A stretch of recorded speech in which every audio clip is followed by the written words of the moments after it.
Well, hey there. Welcome to day 1008 of What's She Up To Now. She being Sharon Horne-Ellstrom, me, where I'm documenting and sharing my journey as I transition from the brick and mortar world to the online world of business. And I like this filter because it's just fun. You can show your hand and make confetti fall all over. A little distracting, but kind of fun. There are a ton of new filters that have appeared on my phone and on Facebook Live. So it's kind of fun to pick one and to just play with them and see what kind of craziness I can come up with. When I show my hand, it will normally give me some confetti, which is very cool, right? It's kind of fun, kind of fun, kind of fun. I think my hand's too old, I can't catch it. So anyway, started today being November 1st, no nonsense November. Now, I know a lot of people do no shave November. I guess men and women can probably both participate in that, but I think no nonsense November is a little more powerful and a little more practical and a little more useful for myself and for the people that I interact with. So in no nonsense November, I said thank you to the urging of my very good friend Abel Beckford and our challenge work together to do a tool a day. Last go around, the October 30 plus day get up and go challenge, I shared a tool every day, a tool that I've used and I've learned, and I've, some of them I've used for decades, including today's exercise and today's tool I've used for decades and not really even thought about, well, how do you do this? Step 1, step 2, step 3, step 4. And I want to share a tool a day in November, and then December 1st we'll pick up on the next and final for 2020 get up and go challenge. I like to take a little breather in between so we can go back, we can revisit, we can continue to apply the things we learned from the challenge. If I go back to back with challenges, what happens is I get a whole lot of things that I'm working on personally as well as professionally, and it gets to be a little bit much, a little overwhelming, and I don't really get to give the progress and get the progress I want because it doesn't give me enough time to work on the different areas and aspects that I want to work on. I'm playing with my hands a lot for you because it's fun in my life. So I find that if I do the month challenge, then take a month off, do the month challenge, take a month off. But I don't want to stop showing up. So what I do is I've shared like life lessons, like the top 20 life lessons I learned, or 21 lessons, and I brainstormed and just shared, lessons and things that I've learned. Well, what helped me with those lessons, what helped me to learn those lessons were a lot of these tools and techniques and strategies and tips from other people that have actually tweaked and played with and made my own to make my life work. Is my life 100% working? Well, heck no, nobody's is. Are there things I want to do and progress I want to make and objectives and goals and things I want to have and do and be? Absolutely. So right along with you, I'm doing these same tools, just like I am with the challenge. I do the challenge every day along with the people I'm challenging to do the challenge. I have a core belief that I don't ask anybody to do anything that I'm not willing to do myself. Does it mean I want to do that all the time? No, but I won't ask anybody to do anything for me if I don't know that I've done it myself before and that I'm capable of doing it and that I would do it if I had to. I don't know, that's just a belief that I believe that in order to teach someone how to do something, it's better if you've done it and you've learned how to do it yourself. And that doesn't work in every area and every aspect of our lives and our businesses, but it works, and it's a pretty good rule of thumb in most. So today's tool was the mirror exercise, or the mirror work. I believe it was founded by and created by Louise Hay. And I learned about it decades ago and have actually done mirror work, every day for I don't even know how many years. I couldn't tell you when I first read You Can Heal Your Life by Louise Hay. It's been at least 2 or 3 decades. But I changed the process of mirror work and tweaked it to make it work for myself by adding it to when I brush my teeth in the morning. All of us pretty much look at ourselves in the mirror when we brush our teeth in the morning.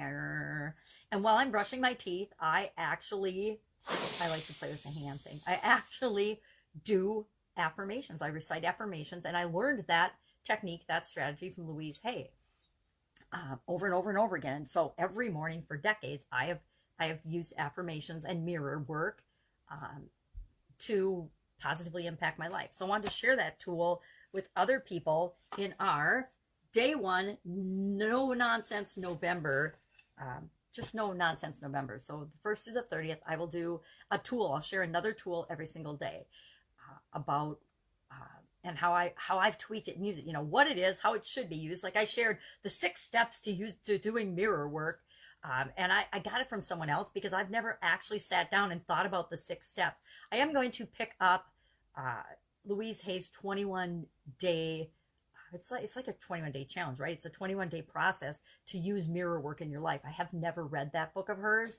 I learned about mirror work a long, long time ago and just did it and tweaked it and made it my own. But now I am going to go get the book and find out, okay, well, what did she write about? How did she train and teach and coach people to do this? And I've committed that for all of November, every day I will do mirror work.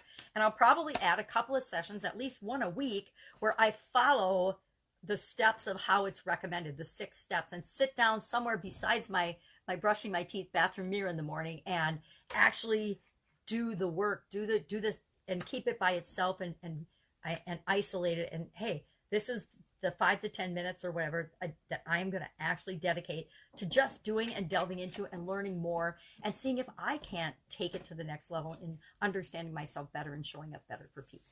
So November will be all about sharing more tools with people and I'm only going to share tools that I found that work for me, right? I'm not going to share tools because I've tried. I have pages and pages of tools that I love and I work with and I use now. As part of last month, I just brainstormed a list of tools that came to my mind. I'm sure there's more that I'm forgetting, but I add to it every once in a while when I think, oh, I forgot to put that on the list, and I'll look through the list of pages and I'm like, it's not on there. So then I add it and I'm pulling from that list.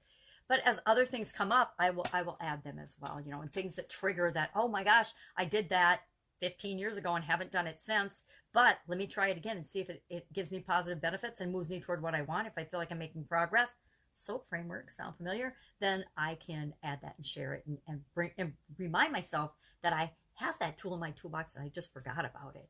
So often we're exposed to and we learn things and we learn strategies and tips and tools and things that could help us make our life so much easier, and we forgot that we've ever even been exposed to them. So I think there's a lot of value in being exposed to ideas and thoughts and things over and over and over again. Because guess what? The first time you hear it, you might not really hear it. You might have heard it, but you didn't really, or listened to it, but you didn't really hear it. And so I hope that the No Nonsense Tool November will help people remember that they've heard a lot of these tools before. They've just forgotten to actually use them and apply them in their lives. Have you ever gone to a training or read a book or seen a movie or something and then gone to watch it again or read that book again and realize, oh my gosh, I've read this book? I used to do that all the time when I was younger. I would read novels just for the fun of it. And I don't like to read the same novel twice. I don't know why. There's some nonfiction books that I've read over and over and over again. But for the most part, once I've read a novel and I've read the story, I don't want to go back and read that novel again. And so it always irritated me when I'd start reading a book up at the cabin or something. And I'm like, oh my God, I've already read this. And then I have to go through the bookshelf and try to find one that I hadn't read. So each of us are different. So No Nonsense November, I'm actually excited about it. I did get a little sidetracked studying and learning about other things like the looking for the steps to the mirror work exercise led me to inner child work, which I've never done. And so I'm kind of curious about.